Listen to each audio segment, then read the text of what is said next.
What's up, guys? Welcome back to the channel. Here we are with another reaction. In this we have I can't believe that this is India. Before we dive into the video, if you guys happen to enjoy, please don't forget to smash subscribe, give the video a thumbs up, and if you like to support this channel, all you gotta do is hit that join button and you can become a member. See what we got. So your perception of India might be a little bit like this. But let me tell you, in the south, there's a place called Kerala, and it is stunningly beautiful. No one around, peaceful and calm. Wow. Check this place out. Welcome to Kerala, India. But not the India you've seen before. No crowds, no chaos, just lush landscapes, quiet streets, and a rhythm that moves slower. In this video, I'm going to show you a side of India you've never seen before. A clean, quiet, and beautiful one. Let's dive in. So here we are in Kochi, Kerala, India. And this place has significant history when it comes to colonization. First, the Portuguese came in 1500, next the Dutch came in 1660, and then finally the British in 1818 or something like that. And then in 1947, India gained independence. But this is a cool industrial, commercial hub where lots of business went down. And you can see the old pieces of architecture from those times. Really cool place to begin our Kerala trip and just wander around this area before we head out to other areas. So let's check it out. Our journey begins in Kochi, where history is evident at every corner. First, we stepped into Jewtown, an area that's seen centuries of stories unfold. You'll notice it's unlike any other bustling parts of India. The streets are calm, almost timeless. It has an old synagogue standing as a testament to Kerala's diverse. I ain't never seen nobody go into Jewtown. Like, I ain't never heard of Jewtown. This is cool. I loved that every tile on the floor was individually hand-painted. As for other religions, Islam and Christianity, of course along with Hinduism, blend harmoniously together. Truly a lesson for the rest of the world. And now our journey through Kochi brings us to the most iconic part, the Chinese fishing nets, which have been in use for over 600 years. They were introduced by Chinese traders under the rule of Kublai Khan. Chinese net and Portuguese technology. Counterbalancing 1000 kilogram. 700 is old. Every 5 minutes up and down. Operated by local fishermen, the nets. I ain't never seen nothing like this in my life. This is so freaking cool. So it's called a Chinese net. Bro, people are so like innovative. Like, I understand there's more modern ways to catch fish now. Don't get me wrong. I understand. But like, whoever came up with this back when, like, this is so freaking dope. Let's dip into the Arabian Sea in a slow rhythmic motion. It's hard to believe that these things have been around for over 600 years. Even though they're catching less fish than they used to, it's still very cool to see it still in use today. Oh, we got fish. What kind of fish? Mullets. Oh, this is looking good.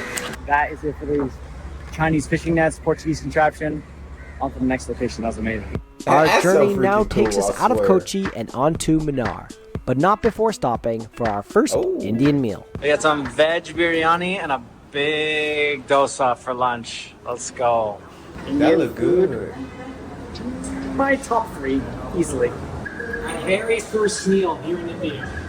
We stopped at a very local spot. Veg biryani, $1. And this dosa for like 90 cents, plain dosa. And let me tell you, it's so good. We came in like we're not hungry. And now we keep eating. Rich with herbs and spices, simple and delicious. All right, we're back on the road, off to Munnar. And as we ascend in altitude, the air becomes cooler, the sky a bit bluer, and the land transforms into a lush green sea of tea plantations. If that's not a freaking beautiful view, I don't know what a beautiful view looks like. I would love to be able to be in that Jeep, rolling around with them, getting to see this incredibleness in Kerala. This is amazing. Well, that was an unexpected river crossing, to say the least, along with these monkeys on the side of the road. And just like that, we have officially arrived to the hills of Munnar. We're stepping into a place with fascinating history. The tea plantations here were first established 200 years ago by the British, transforming what was once a dense forest into sprawling landscape of neatly terraced fields. Today, Munnar is not only famous for its stunning views, but also for being one of the largest tea growing regions in all of India. The workers here, mostly from local communities, have been tending to these plantations for generations now. The rhythm of life here moves slowly, much like the tea production itself, which takes time, care, and attention to detail. Which now brings us to one of the oldest tea factories in Munnar. Made it to the tea factory. Time to do the tasting. Let's go. I get a first-hand look at the entire process. It smells so good. This process hasn't changed much over the years, and there's something incredibly satisfying about seeing this time-honored tradition take place. I even got a chance to jump on one of the machines, see what it's like to load them up and pack the roller to get this process done. And there we have the second step complete. The leaves are rolled. Those tea rollers were hilarious. It's like doing a little salsa dance with the tea roller. Wow, it's hot in here. There's the dryers behind. And here the tea is finally dried and then separated using static before hitting the bag. I got to see some small leaf as well as some long loose leaf bagged up ready to go. That's funny. It's the name of the company is Harrison's Malayalam, and clearly that's from a British owner who initially started it. Now it's fully Indian owned, of course. But my last name's Harrison. My parents are British. Malayalam, official language of Kerala. Malayalam. And of course, no visit to Munnar would be complete without a tea tasting.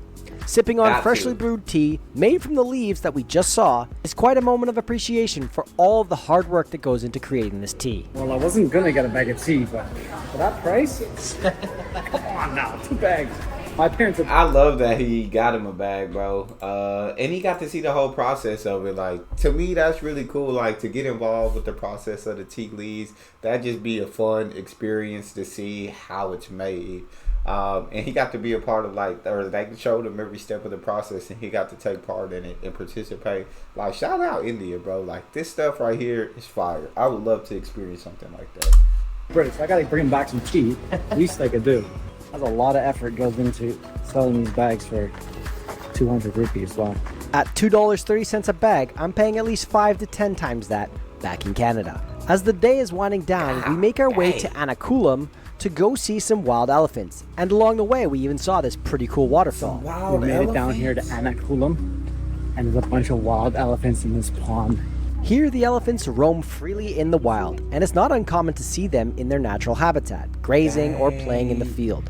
The sight of these gentle giants with their slow, deliberate movements perfectly matches the relaxed pace of life in Kerala. So the sun now is beginning to dip low over the mountains, and we're watching the elephants move throughout the landscape. Just look at how cute this baby elephant is. It couldn't have been born more than a month ago. So nice to see this area still connected to nature. That wraps up one epic day here in Munnar. Now tomorrow we're going to jump on a plane very early and fly up to Kannur. So see you in the morning bright and early for a flight. Today we fly north. I love that so much. Kannur. That to me was so freaking cool.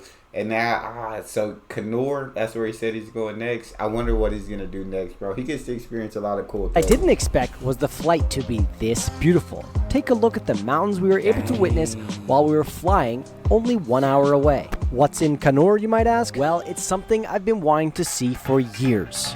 Theyyam. Theyyam isn't just a festival. It's a sacred act of devotion that has been practiced for over 1,000 years, and it holds deep spiritual significance for the people of Kerala.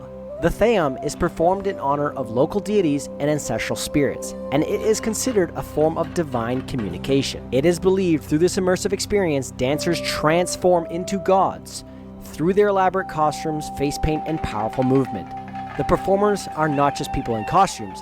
They are believed to become the very embodiment of the deity they represent, channeling the divine through their every movement.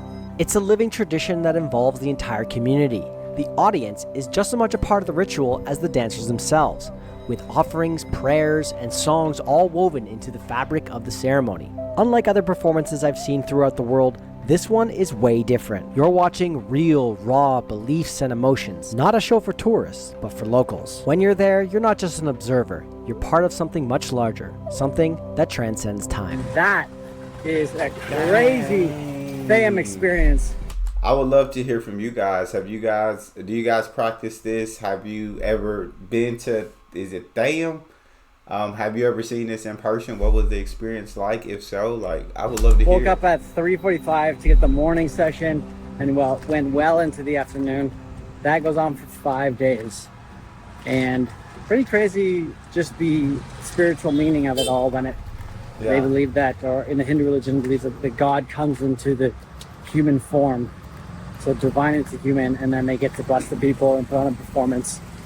It's so cool to see how devout everyone is. So as we near the end of this Kerala journey, I make a final stop at the Bekal Fort, a place where history meets natural beauty. The fort stands proudly overlooking the Arabian Sea, a symbol of Kerala's strength and timeless charm. It's a perfect place to pause and reflect on everything we've experienced. And what I've concluded is Kerala isn't like the rest of India. It's quieter, more peaceful, and undeniably beautiful. From the streets of Kochi to the serene tea fields of Munnar and the spiritual depths of Kannur, Kerala is a reminder that beauty often thrives in simplicity. And this journey will stay with me for a long time after it's over. Thank you for joining me on this journey through Kerala. I hope you will consider adding it to your bucket list. It's the best place to start for any India trip. That was insanely freaking beautiful. I loved it. I loved it. I loved it. I loved it. And shout out to his channel, bro, because that was incredible content for me to get to experience and watch and see all the things he got to do.